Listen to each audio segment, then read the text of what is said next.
Renting versus buying a home has always been a really big debate. Which one is better? Which one is right? Today I'm going to break down all the numbers, give you some really good statistics, and show you which one I think is better. I'm excited to talk buying versus renting today. Let's get into the video.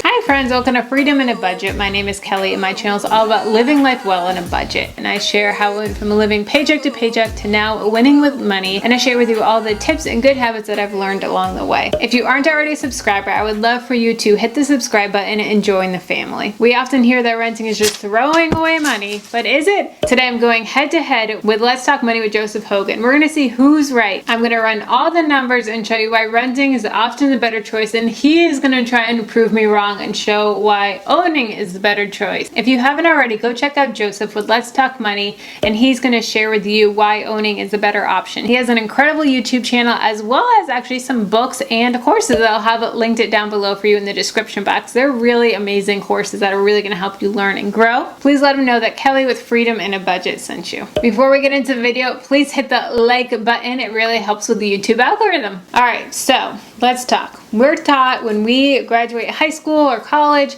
that the best thing is to buy a house, and that is the right choice, and the best thing to do with your money is buying. And if you're renting, you're throwing away money. So I'm going to break down with you the numbers. We personally just bought a house just a couple months ago in July. So obviously I don't think that renting is always the best choice, but there's so many people out there that totally dismiss renting. And I really want to get away from that mindset. No, renting is sometimes the worst option, but a lot of times it's not. So I really want to just kind of break that stigma of renting is always the worst choice. All the numbers that I'm going to share in this video are my own personal numbers. You guys know that I got real personal on this channel. I share my budget report cards line by line, how much we're spending. So I'm also going to show you everything with our mortgage. The first thing that we're going to look at is how much equity is actually going towards our mortgage. So our personal mortgage payment is $1,650 a month, but only $500 of that $1,650 actually goes to equity. Over $1,000 a month is going to interest, which is, I cringe over that. Over $1,000 is going to our interest right now. That's crazy. No, not good. So as you can see in the graph here, the lower portion is our principal. And as you can see in the beginning that it is mostly interest. And then as time goes on, it gets more and more principal. So the mortgage payments are all interest heavy in the beginning. So when you're first buying a house, that is really frustrating to look at. Now let's look at some of the additional expenses that come with owning a house. Our rent and mortgage payments are very close in price, only about $40 difference. Our apartment was $1,610 a month, and our house is $1,649.14. And I will add that we live in South Florida, just to get you a little bit of where we are in the country. We have an HOA that's $91 a month. This does not include lawn care or anything, only maintenance of the community pool. Our electric bill went from about $55 a month to now $150 a month. Our apartment was 1,200 square feet, and now we're just under 2,000 square feet. So not too much of a difference in size of house. Next is our renter's insurance. Before it was only $16.58 a month. Now our homeowner's insurance, including windstorm but not flood insurance, is $280 a month. We now have to pay city taxes on our house, which are $334 a month. We now have to pay $65 a month for water. This was previously factored into our rent. And then lastly, we have to pay about $70 a month for lawn care. In South Florida, our lawn needs to be mowed every other week. I was just talking to a friend that lives in Portland, Oregon, and she was saying that they have to only cut their lawn in the summer, that the other 3 seasons they don't have to, that it just is so cold that they don't have to. Yeah, not in South Florida. We have to do it every other week throughout the whole year. So when you add up everything, that's an extra $957 a month that we're having to pay to own a house versus renting in South Florida. That's crazy. That's an extra $11,490 a year extra to own, and that's not including repairs or anything like that that would be covered if you rent. So say our toilet breaks, our AC breaks, anything like that, we used to be able to call maintenance. Yeah, now we don't call maintenance. Now we call husband or repairman or something else that we have to do to figure out how to fix it. So like I said, owning a home over the time may be a better choice overall, but I really want to break that stigma of renting is throwing away money. As you can see here, $11,000 a year. That's crazy. So when you are ready to buy a house, here are some things that you need to make sure that you have ready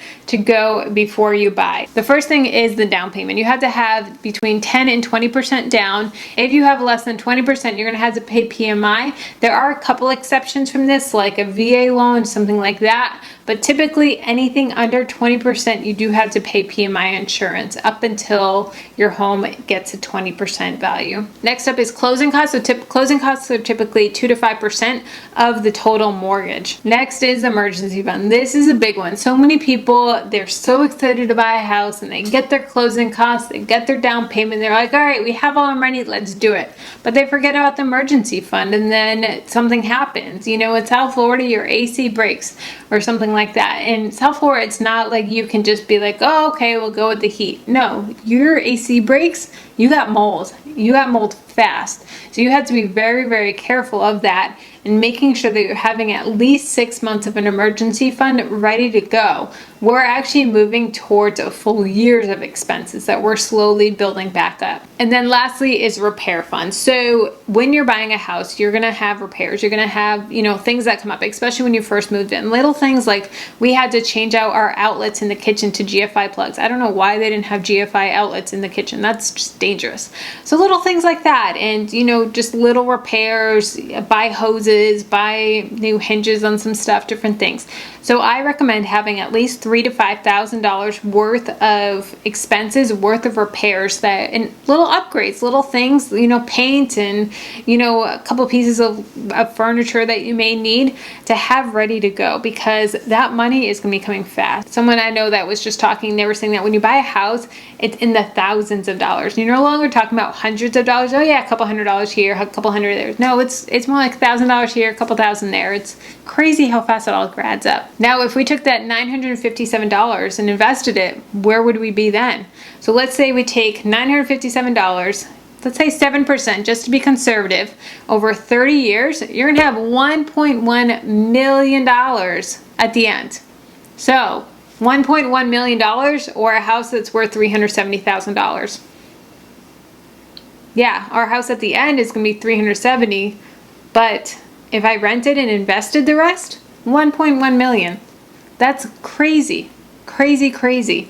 Like, that just blows my mind. Another thing to consider is the flexibility of renting. So when you're renting, you can pack up and leave at the end of your lease. You know, most people sign a year, 2-year leases, and then they're free. They can move. I personally moved into places that we love in the beginning. That is just so cute, so beautiful. It's a perfect location. But then after you've lived there for 6 months, you're like, all right, I'm sick of this place. The neighbors upstairs are super loud. The neighborhood is not nice, and it's just not as good as I thought it would be. So you can leave. Now, they would take a lot more for us to move, to sell the house, to buy a new house, all of that.